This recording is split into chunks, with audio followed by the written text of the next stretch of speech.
Мейлі күн ыстық елдерде болсын, суық елдерде болсын, тауда тұрсаң да, желге, ыстыққа, суықта қорғайтын баспана керек. Мысалы, солтүстік жақта мұздан үй жасайды. Мұз кірпіштерді бір-бірінің үстіне қойып, терезенің орнына мұз қояды. Ал үйдің іші жылы болу үшін итбалықтың майын отқа қойып, еден мен дуалдарға аңның терісін қаптап тастайды. Ол үйді иглу деп атайды. Ал вигвам болса, ол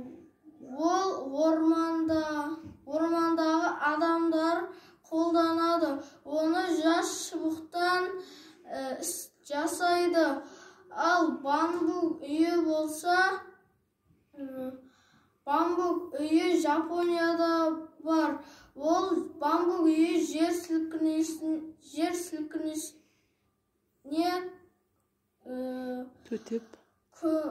төтеп береді.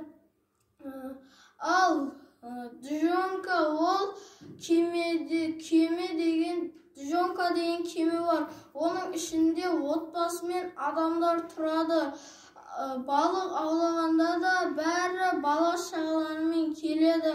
Ал киіз үй болса, қырғыз, қазақтардың үйлері. Киіз үй жинауға да, тұрғызуға да оңай.